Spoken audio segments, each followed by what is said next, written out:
The rain came down like a curtain of needles, slicing through the orange glow of the emergency entrance at Chicago General Hospital.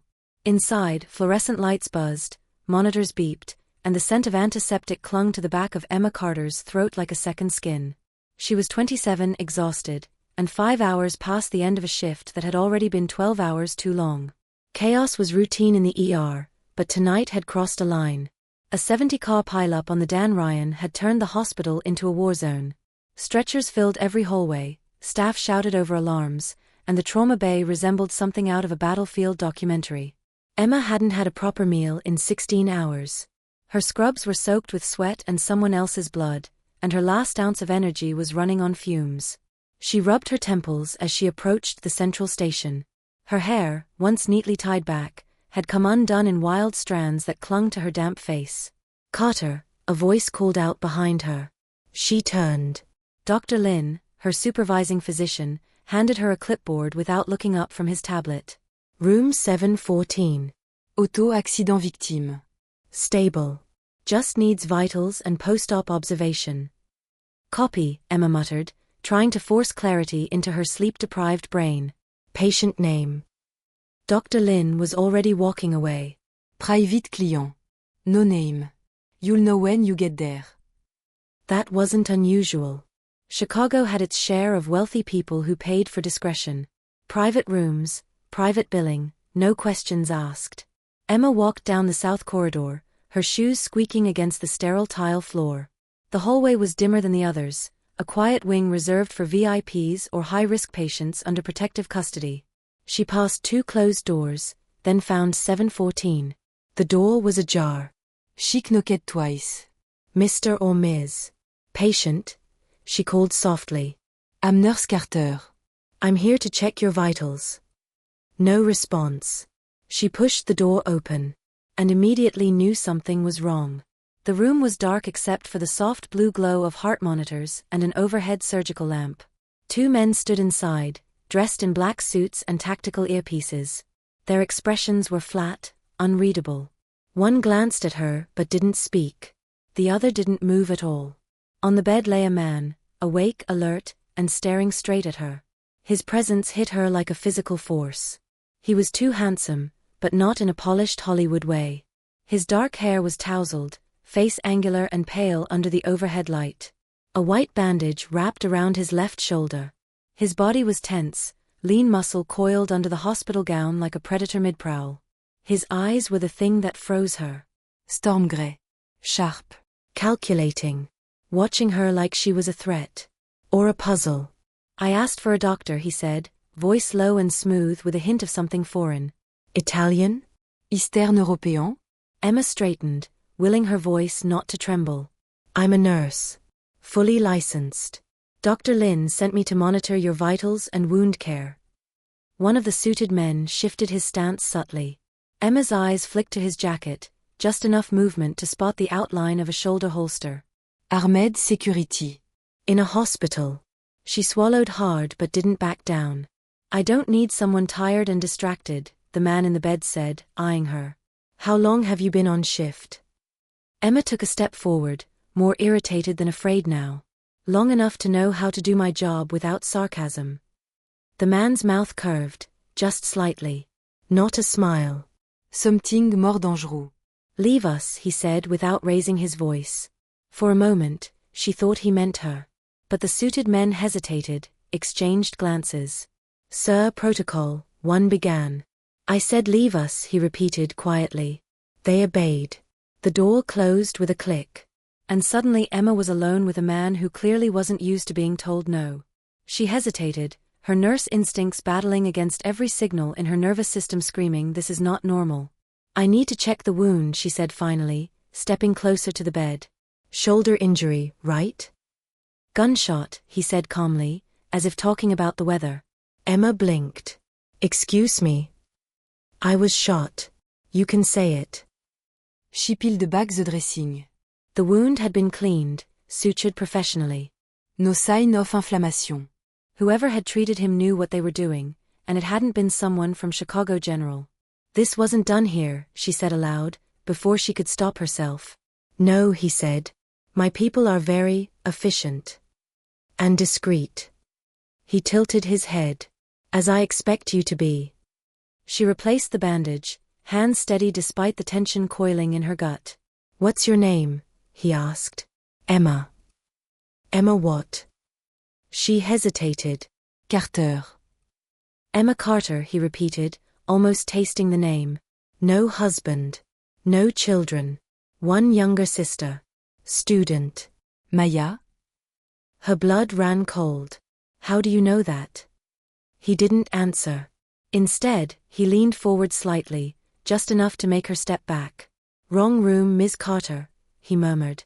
Or maybe, exactly the right one. Her eyes darted to the door. Locked.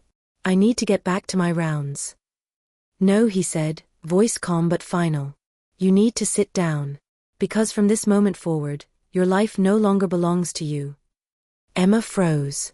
He reached into the drawer beside the bed and pulled out a black envelope. Slid it across the tray table toward her. Inside, a contract. A job offer. A salary 6 figures higher than anything she'd ever dreamed of. A promise of protection. A threat dressed up like a gift. I don't know who you are, Emma said quietly. But you will, he said. Soon. And somehow, she believed him. Emma didn't sleep that night. She left room 714 at 3:12 a.m., heart pounding and legs unsteady, the contract envelope burning a hole in her pocket. She didn't tell Dr. Lin what had happened. She didn't tell anyone. What could she say? That she'd been held alone in a room with an armed patient who somehow knew her sister's name and offered her a 6-figure salary to do what exactly? Be his nurse? Or be something else entirely? By the time her shift officially ended at 6 a.m., she was running on caffeine, adrenaline, and raw nerves. She checked her phone, 12 missed calls from an unknown number. No voicemail. Just silence. Her apartment felt foreign when she got home. She lived in a 3rd-floor walk-up in a neighborhood where the sirens never really stopped.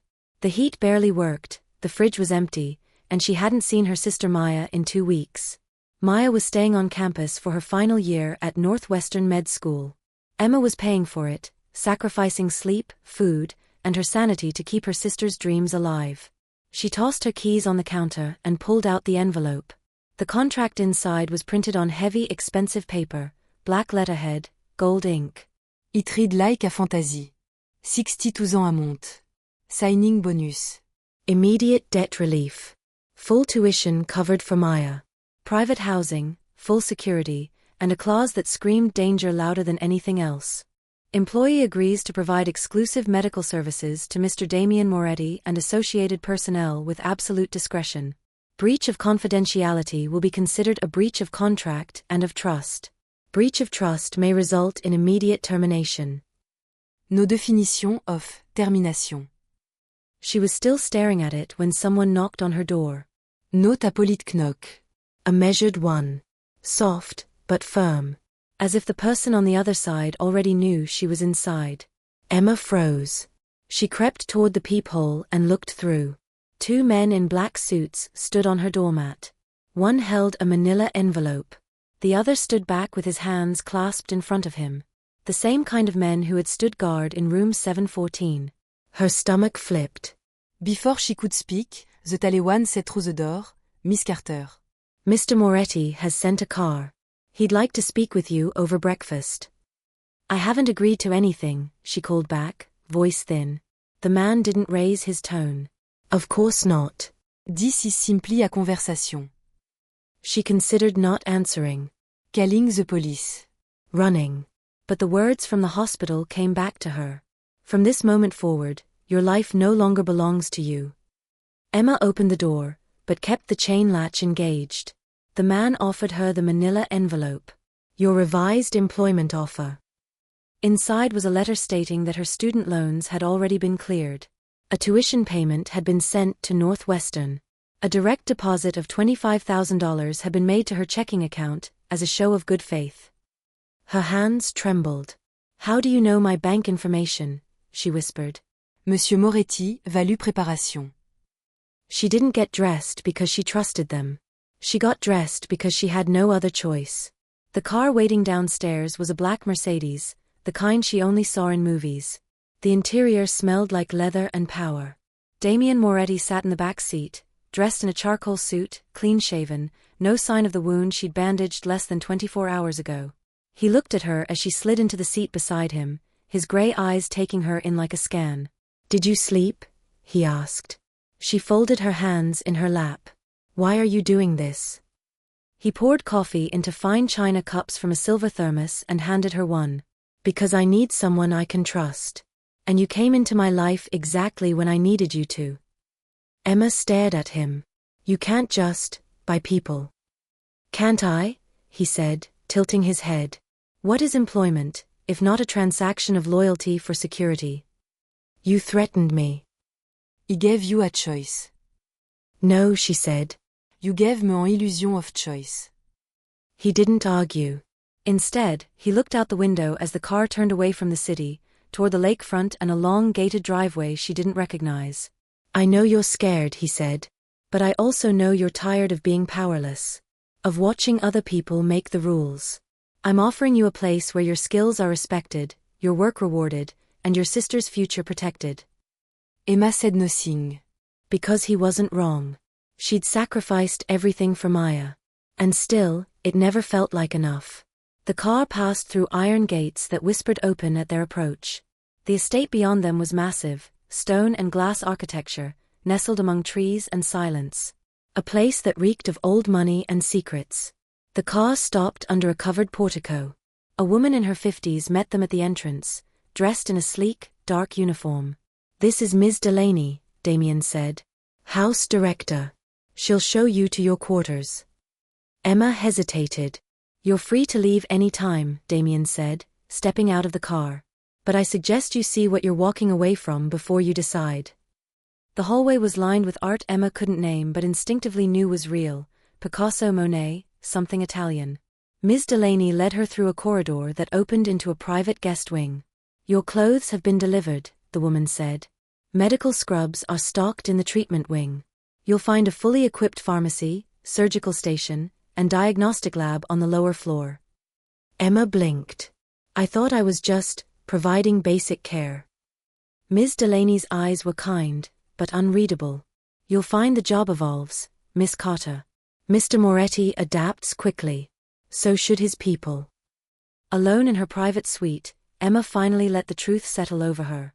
She had stepped out of a failing hospital job, into a mansion guarded by men with guns, working for a man who could destroy lives with a phone call, and who had, by all accounts, murdered her father. Except, she now wasn't sure. Because when she'd looked into Damien's eyes in that hospital bed, she hadn't seen a killer. She'd seen a man used to control, yes, but also a man who chose every word like it mattered. A man with raison. A man who, for whatever twisted motive, had decided she mattered. Her phone buzzed. A text from an unknown number. "Dinner at 7. Meet me in the East Garden. Where something red." Emma stared at the message, then at the room around her, and finally, at the contract lying on the bed. She wasn't sure if she was being hired, tested, protected, or hunted. But she was sure of one thing. She had stepped into something far bigger than herself. And it was already too late to turn back. The East Garden was lit by rows of amber lanterns suspended along the pergola, their soft glow casting long shadows across the polished stone path. Vines twisted around carved marble columns, and the faint scent of night-blooming jasmine floated on the breeze. Somewhere in the distance, classical music played softly from hidden speakers. It would have been beautiful, Emma thought, if not for the pit forming in her stomach. She wore the red dress that had been left in her suite.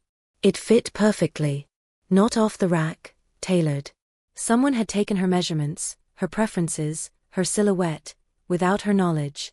Damien was waiting at the center of the garden, beside a stone table set for two.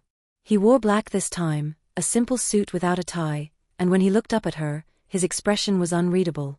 "You look," he paused, letting his gaze travel across her before returning to her eyes. "Prepared." "I'm not sure what I'm preparing for," she replied. He gestured for her to sit. "Honesty. That is what I like about you." They ate in near silence at first. The food was perfect, grilled sea bass, roasted fennel, wine that tasted like melted sunlight, but Emma barely touched it. "I read the contract again," she said finally.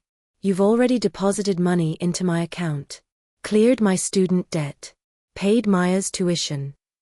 Damien nodded. Équipe Mai promise.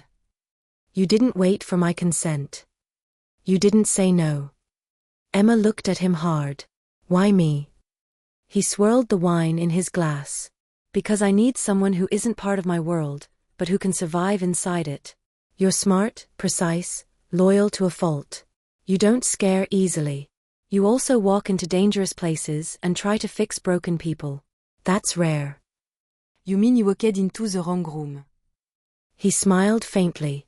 Or the right one. She set down her fork.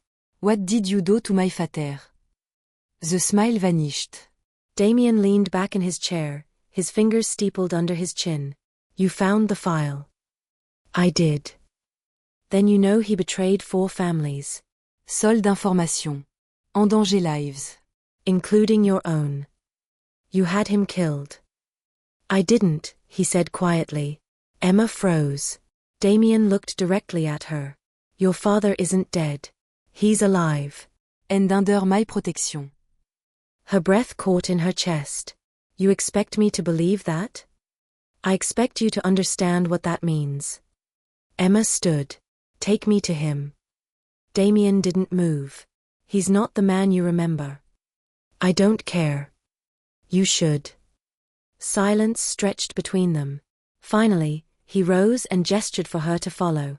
They left the garden, walked through the estate's east wing, then descended a narrow staircase behind a concealed door. It led to a steel corridor that pulsed with fluorescent light, and ended at a security door guarded by 2 men with assault rifles. Damien keyed in a code. The door opened. Inside was a small room, sterile and bare, except for a single chair and a man who looked up as they entered. He was older than she remembered, thinner. His hair had gone gray at the edges, his eyes sunken, and his hands trembled slightly. But it was him. Emma, he whispered. She stared at him, every cell in her body warring with itself. Dad. He stood slowly, his face crumpling with emotion. I didn't know if I'd ever see you again. She took a step forward, then another. For a moment, all she wanted was to wrap her arms around him, to go back in time, to pretend the last 10 years hadn't happened. But then she remembered the file. You sold secrets, she said. You betrayed people. You put Maya and me at risk. His eyes filled with tears. He did it for you. I owed money. They threatened you both. I made a deal to protect you. Damien stood silently in the doorway, watching. Emma's voice was steady. And now? Her father looked at Damien. Now I'm a liability. And he's the only reason I'm still breathing. Emma turned to Damien. Why keep him alive? Damien didn't flinch. Because you deserved the truth. And because killing him would have made me no better than the people I'm trying to eliminate. She looked between them, her heart cracking open in slow, painful pieces. Take me back, she said finally. They rode the elevator in silence. Back in her room, Emma paced for hours. She didn't cry. She didn't sleep. She just thought. About choices. About loyalty. About how nothing was simple anymore. The next day, a stranger came looking for her. She was walking through the garden when a woman approached, tall, dark-haired, blazer over jeans, badge barely visible beneath the lapel. Emma Carter, the woman asked. Emma froze. Yes. Spécial agent Rachel Pierce. FBI. Emma said nothing. We need to talk. Somewhere private. They met in a cafe downtown, under cover of an anonymous appointment. Pierce ordered coffee and slid a folder across the table. Inside were photographs. Damien. His associates. Maps. Financial transaction. And children. Small, scared, wide-eyed children in clinics with fake names and forged medical records. We've been tracking Moretti's organization for 3 years, Pierce said. He's cleaned up a lot. Shut down the trafficking rings, neutralized rivals, even tried to legitimize certain parts of the operation. Emma looked at the photos. Then why are you still after him? Pierce's eyes hardened. Because people are still dying. And because a medical front connected to his empire, something called Redbridge Labs, was recently exposed for using undocumented children in experimental treatments. Emma felt the blood drain from her face. I had no idea. You're inside, Pierce said. You're trusted. You can help us shut this down for good. Emma's voice cracked. You don't care about me. Or my sister. No, Pierce said. But I care about justice. She handed Emma a burner phone. When you're ready to do the right thing, call this number. No questions. No hésitation. Later that night, Emma sat alone in her suite, staring at the phone. The contract lay beside her. So did her father's file. And Maya's latest email, talking about her first surgery rotation, how she couldn't wait to be a real doctor like her sister. Emma had a choice.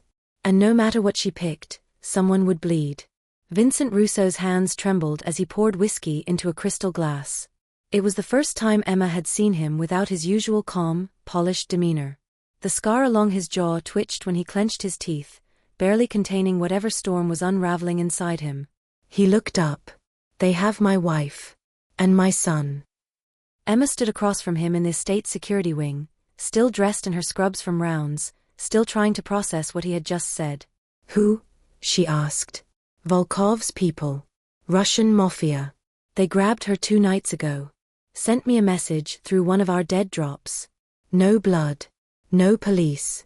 Just trade. He slammed the glass down on the table, liquid sloshing over the rim. They want Moretti. Or something close to him. And they know about you. Emma went still. They've been watching, Vincent continued. They know Damien trusts you. They think you're the key to getting close without raising alarms. Emma felt the familiar chill of her pulse slowing, her thoughts tightening. So what? You're going to hand me over. I'm not handing you over, Vincent said. I'm telling you what they expect.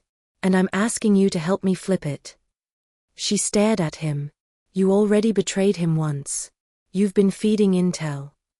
He didn't deny it. I gave them crumbs, he said. Enough to stall. Enough to keep them from killing my family. But the window's closing. If I don't deliver something big, they'll send pieces of my son back in a box. Emma exhaled through clenched teeth. This is your mess. You fix it. I can't fix it alone. He stepped closer, lowering his voice. You want to do the right thing, right? You want out of this world? You want to expose what's really going on in the shadows? Help me. Use me. Let's burn it all down. The Russians, the labs, the whole rotten network. You get your justice, and I get my family. Emma's mind spun. She had the burner phone from Agent Pierce still hidden in her closet. She had a father in a cage downstairs, a sister who didn't know she was standing on the edge of a war, and a man who had given her power but kept her in the dark. And now Vincent was handing her a match. What's the plan? She asked. We set up a fake meet. The Russians think I'm delivering you. But you'll be wired. And armed. Angela, my sister, she's been off the grid for 5 years.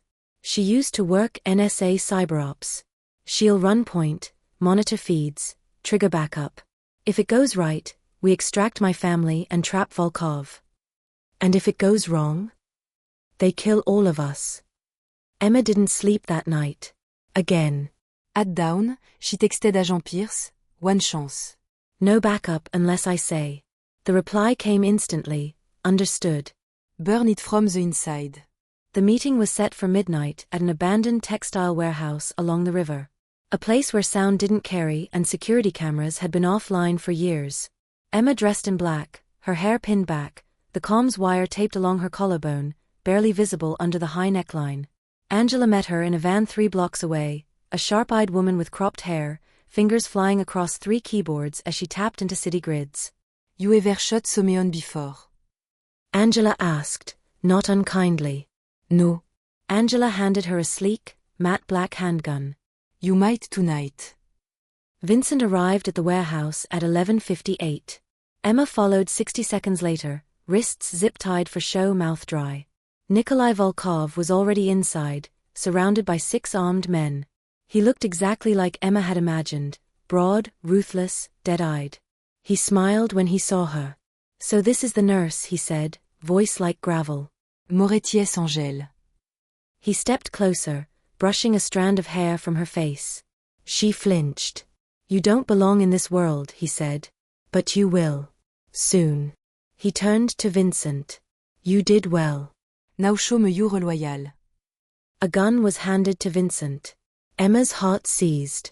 No, she whispered. Vincent S. en chouk. Volkov grinned. Kill her. Or we kill them. A video played on a nearby tablet, his wife and child, bound and blindfolded, crying. Vincent reste the gun. Emma looked at him. Don't. I'm sorry, he said. But he didn't aim at her. He turned and fired at the guard standing behind Volkov. Chaos erupted. Emma dove to the ground, rolled behind a crate, yanked the gun from her belt and fired twice, hitting one man in the leg. Angela's voice crackled through the earpiece. Extraction in 90 seconds. Hold your ground. Volkov lunged for Emma, fury in his eyes. She aimed. But the gun jammed. He tackled her, pinned her to the floor, hand around her throat. I warned you, he hissed. Then suddenly, he jerked forward. A surgical blade protruded from his neck. Blood spilled down his shirt as he collapsed beside her. Damien stood behind him, eyes cold, arms still raised from the throw. Silence fell. Vincent knelt, en trembling. Emma lay flat, chest heaving. Damien didn't speak. He looked at Emma, then at the blood on her hands, the weapon at her side. You're not just a nurse anymore, he said quietly. Later, back at the estate, Vincent's family was returned, shaken, alive. Angela vanished into the wind. Emma sat in her suite, showered and silent, the echoes of the warehouse still clinging to her bones. She had killed. Or at least, she had watched a man die at her feet. And part of her had been ready to do it herself. What did that make her? Damien came to her door, this time without guards, without orders. He stood in the threshold and asked, Are you okay? She didn't answer right away. Then, you knew they'd come for me. Yes. You used me. He protected you. Same thing. No, he said. But it's the only thing I know how to do. She looked at him. I am free now. He didn't answer. And that silence told her everything. The morning after the warehouse, the Moretti estate was silent in a way Emma had never felt before. Not quiet, silent. A heaviness settled over the grounds like a fog, as though the building itself understood something irrevocable had changed. Emma stood at the edge of the east garden, barefoot on dew-wet stone, still wearing the same black clothes from the night before. Her hands trembled as she held a steaming cup of coffee, but not from the cold. From the weight. Of what she'd done. Of what she'd almost become. Vincent's family had been extracted safely. Volkov's body was gone, his organization already fracturing. Damien's retaliation had been swift and brutal. By sunrise, 3 Russian-controlled facilities in the Midwest had been burned to the ground. And Emma? She had crossed the line. Not just legally. Morally. Spiritually. The blade she had thrown, surgical, precise, was meant to heal. And now it had killed. She didn't regret saving Damien. She regretted how easy it had become. Footsteps approached behind her. She didn't have to turn to know who it was. You haven't slept, Damien said. No. He paused beside her, hands in the pockets of a dark overcoat. He looked tired, but not worn. Wounded, perhaps, in a way he wouldn't speak aloud. Vincent's gone, he said. Took his family. Left a note. No forwarding address. He deserved that, she said. Freedom. Damien nodded. He did. They stood in silence for a moment. Then Emma turned to him. Do you remember the night he walked into your room? He almost smiled. Hard to forget. You said I'd seen too much. That you couldn't let me leave. I meant it. I know, she said. And I stayed. I helped. I killed. He said nothing. Emma stepped closer, eyes locked on his. But it was never my world. And I don't want it to become mine. A flicker crossed his face, surprise perhaps, or something more primal. Loss. You want out? He asked. You want to remember who he was before all this. Before I started justifying things I never would have considered before. You think walking away makes you clean? No, she said. I know it doesn't. But staying guarantees I'll never be. He looked down, then back at her. You're already part of it. I'll always be part of it, she said. I just don't want it to define me. Damien's voice lowered. What if he said he need you? She stepped even closer, until their faces were inches apart. Then I'd say I need you too, she whispered. But loving someone doesn't mean becoming them. He blinked, once. The air between them pulled tight. And then he stepped back. I won't stop you, he said. I know. She didn't pack much. Just a single duffel. The red dress remained hanging in the closet. The burner phone went into the trash. Before she left, she went down into the underground room where her father was being held. He was sitting, hands clasped, staring at the wall like a man trapped in both space and time. I'm leaving, she told him. He nodded. I heard what you did. At the warehouse. I didn't plan to. No one ever does. She approached slowly. You're going to stay here? It's the safest place, he said. For me. For all of us. I don't know if I can forgive you. He looked at her, eyes hollow. I don't expect you to. Just, live the kind of life I couldn't. She reached out, touched his shoulder gently, then turned away. An hour later, she stepped into the same black Mercedes that had first brought her to the estate.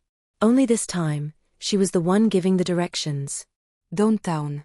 River North. An apartment she'd arranged through a friend of Angela's. Nos dormants, nos armées de garde, nos caméras, juste fourroiles en silence. Emma stood in the center of the empty room, duffel at her feet, breathing in the scent of cheap paint and dust. It felt real. And for the first time in weeks, she exhaled without fear. That night, she made dinner. Simple pasta, jarred sauce. Ate alone. No weapons nearby. No security sweep. She checked her phone once. No messages. Then she turned it off. 3 weeks passed. She started volunteering at a free clinic on the south side. No pay. No contracts. Just medicine. Healing. She treated kids with asthma, stitched up knife wounds, held the hands of dying patients whose families couldn't afford hospice care. People began calling her Doc Carter, even though she never corrected them. She liked the anonymity. But not a day went by that she didn't think about the estate. About the man with gray eyes and hands that could command empires, or cradle her face with infinite tenderness. Sometimes she missed him. Sometimes she didn't know if she ever really left. One morning, a white envelope appeared in her mailbox. No name. No return address. Inside was a single card. It read, The Garden Steway.